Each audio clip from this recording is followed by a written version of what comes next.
Hello friends, I'm Alexius Varro, guiding you through the art of Stoic living. Today we'll be exploring a fascinating concept from the teachings of Epictetus, focusing on three critical areas of learning. These areas are essential for anyone who aspires to live a virtuous and fulfilling life. So, ready to dive into some timeless wisdom and transform your mindset? Let's get started. Epictetus, one of the great Stoic philosophers, outlines three areas in which we should practice to become virtuous individuals. These areas are desires and aversions, inclinations and disinclinations, and non-erroneousness and caution. Let's break these down.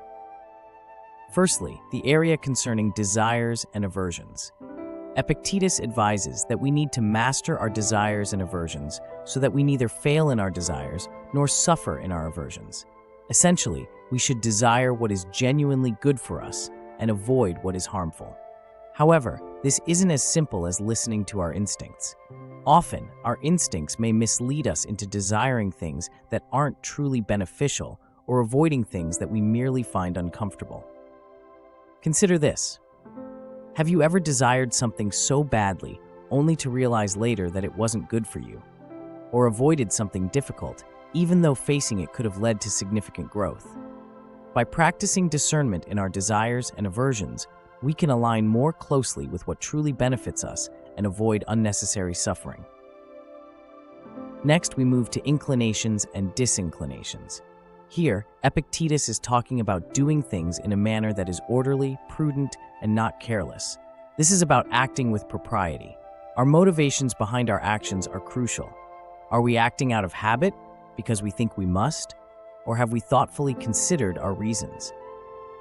Take a moment to reflect. When was the last time you did something without really thinking about why you were doing it?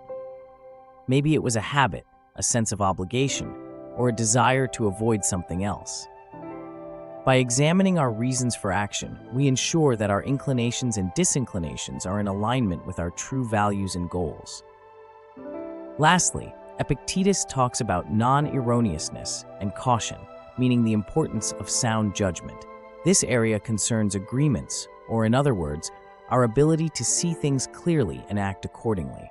Our greatest natural gift is reason, and by using it wisely, we can make decisions that reflect good judgment and caution. Consider this. Good judgment and caution prevent us from making rash decisions that can lead to mistakes or regrets. They allow us to pause, evaluate the situation, and make informed decisions that are aligned with our values and goals. Now, you might wonder how these three areas intertwine. Our judgments influence what we desire, our desires affect how we act, and our actions are guided by our inclinations.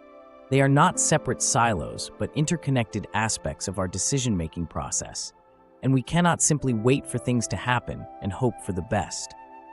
We must actively invest thought and energy into these areas of our lives to achieve true clarity and success. To put this into practice, start by paying attention to your desires and aversions.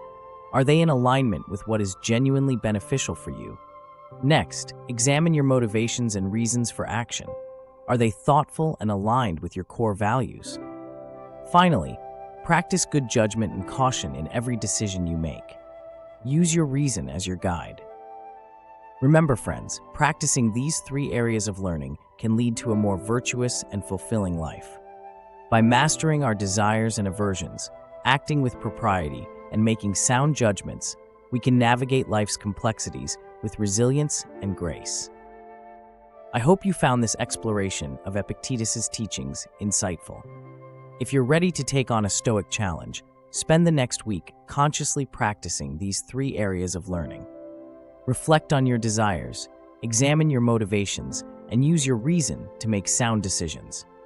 Share your experiences in the comments below, and let's continue this journey of growth together. Thank you for joining me today. If you found this video helpful, don't forget to like, share, and subscribe for more Stoic wisdom. Together, we'll build a community of modern Stoics who thrive, not just survive. Until next time, stay resilient and keep practicing virtue.